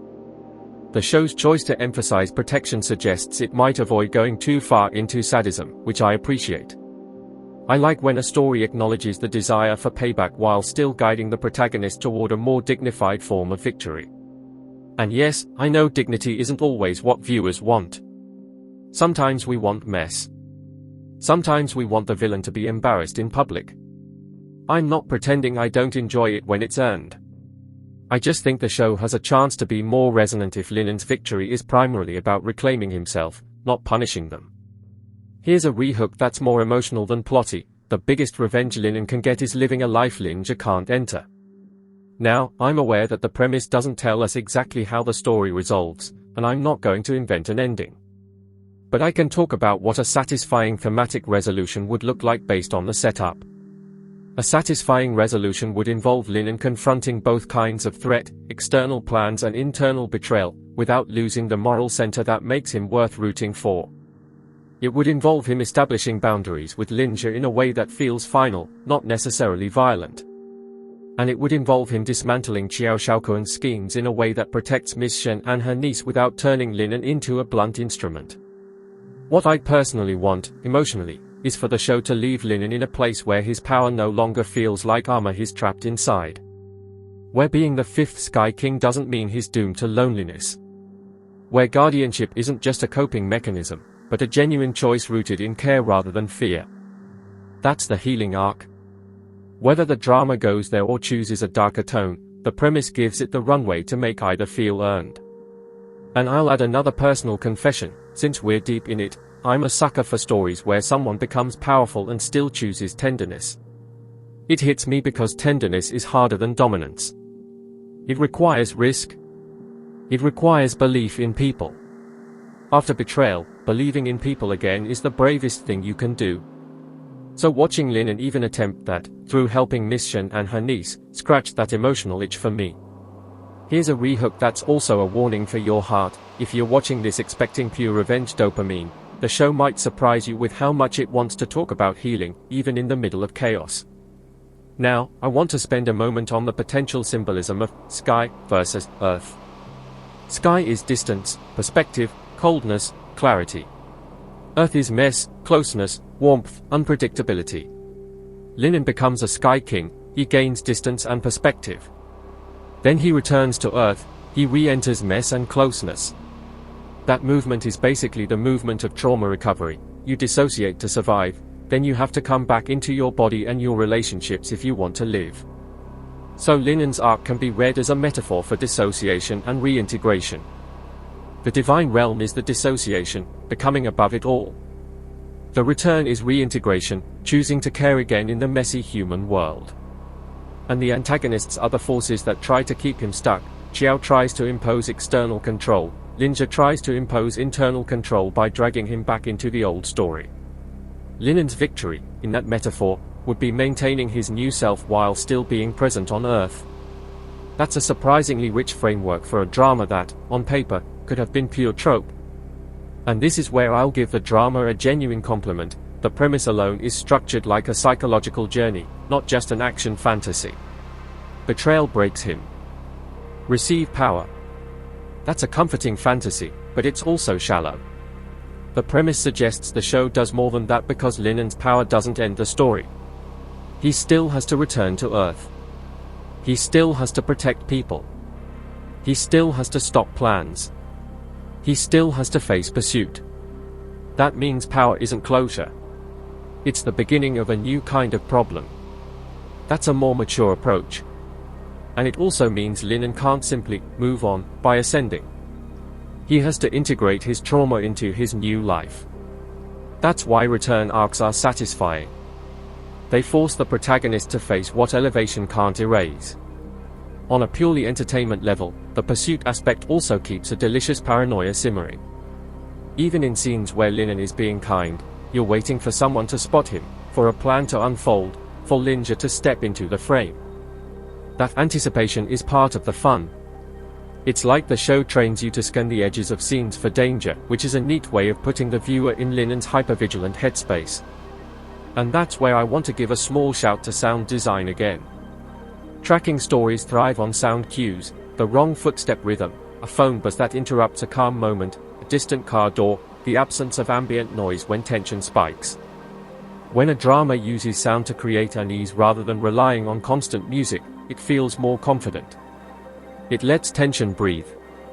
Now, because I'm trying to stay fair, I'll also say, it's easy for a show like this to become repetitive in its danger approaches. Linen intervenes, rhythm.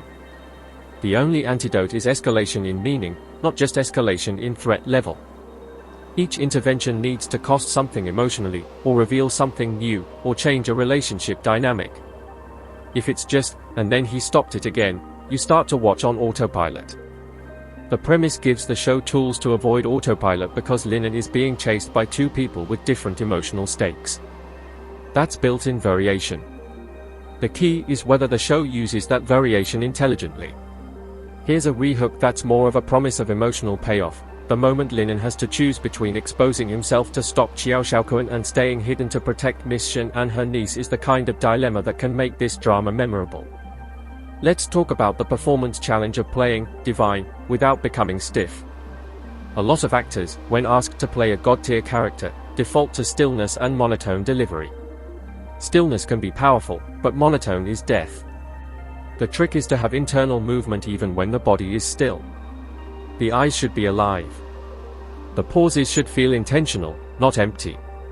The voice should have texture, quiet authority, not flatness. The actor playing Linen, when he's at his best, gives the impression that he's constantly choosing how much humanity to show. That's a fascinating inner conflict to watch. It turns every conversation into a negotiation. Do I let you see me, or do I stay a king? And that negotiation is also what makes the protector role emotionally complicated. Protectors are supposed to be reliable. Kings are supposed to be distant. Linen is both. So he's constantly balancing warmth and distance. Too warm, and he risks attachment and vulnerability. Too distant, and he risks turning the people he protects into objects. The show's emotional success depends on that balance. Miss Shen, if written with agency, can challenge that distance. Not by arguing, but by being a person Linen can't easily categorize. Not a villain, not a worshipper, not a pawn, just a human with her own perspective. And the niece can challenge his distance by needing him in a way that bypasses his defenses. Kids don't care that you're a Sky King. They care whether you show up. Here's a rehook that's simple and effective. If Linen can learn to show up without controlling, he wins a bigger victory than any fight. Now, I'm going to talk about why Linja is such a narratively potent antagonist even if he never does anything big on the external plot level. Linja is the embodiment of, you weren't enough. That's what betrayal whispers. An adopted sibling betrayal adds an extra sting because it touches the fear of being replaceable, of being loved conditionally. Linen's ascension to 5th Sky King could be read as the universe saying, "You are not replaceable." But Linja tracking him down is the past refusing to accept that verdict. So any confrontation between Linen and Linja, whenever it happens in the story's timeline, broadly speaking, will be loaded even if no one throws a punch. It's loaded because it's about narrative ownership. Linja tried to write a story where Linen is the loser. Linen became a king. Now Linja is chasing the new story, either to deny it, challenge it, or parasitize it. That's why Linja is dangerous. Not because of strength, but because of psychological access. He knows the original wound. And that brings me to a really human reaction I had while watching. I found myself getting protective of Linen in a way that surprised me. Not in a, he's a fictional character, I'm going to fight someone, way, more like, I started wanting the show to stop torturing him emotionally. Which is funny, because I signed up for betrayal drama. But the adoption angle and the fiancé angle together create a sense of betrayal as total environmental collapse. It's not one relationship breaking, it's a home imploding. So when Linen finds a new purpose protecting Miss Shen and her niece, it felt like a fragile plant finally pushing through cracked concrete. And the idea of Qiao and Linja hunting him down threatened that fragile growth. That's compelling storytelling.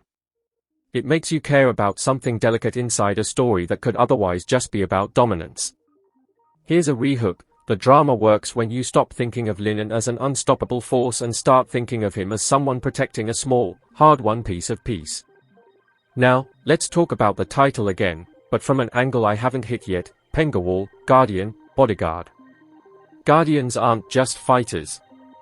They are watchers. They anticipate. They sacrifice normal life. They live adjacent to danger. And being a guardian is also a kind of penance sometimes, especially for people who feel they failed to protect something before. Linen couldn't protect his relationship. He couldn't protect his brotherhood bond. Power remakes him. Return tests him. That's clean storytelling architecture. Here's a rehook that keeps the tension sharp: the more Linen protects others, the more you fear what happens if he ever decides nobody deserves protection. Now, I want to dig into one more craft angle: how the show might use pacing to represent pursuit. Tracking stories can sometimes feel slow if the pursuit isn't constantly visible. But slow pursuit can be scarier than constant pursuit. If the show lets the hunt simmer, if it reminds you occasionally that Qiao and Linja are still searching, then their eventual proximity feels earned and ominous. It's like a shark fin in the distance. You don't need it in every shot. You just need to know it's there. This is where the writing can use small reminders rather than big events. A mention. A change in Linen's behavior. A subtle shift in atmosphere. The more the show trusts the audience to feel that, the more sophisticated it feels. Also, the fact that it's two separate trackers is a great opportunity for escalating tension without escalating power. Qiao might close in through resources. Linja might close in through familiarity. Linen might be able to evade one but not both. That creates a pincer that feels inevitable, and inevitability is the best kind of suspense. Now, I'm going to stop at a natural point in my thought flow again, because the next place I want to go is a deeper evaluation of what fairness looks like in a betrayal narrative, how the drama can hold Linja and the fiancé accountable without turning them into one-dimensional hate targets, and how it can let Linen be angry without letting anger become the only emotion he's allowed to have, because that balance is what separates a drama you binge and forget from a drama that actually sits with you afterward.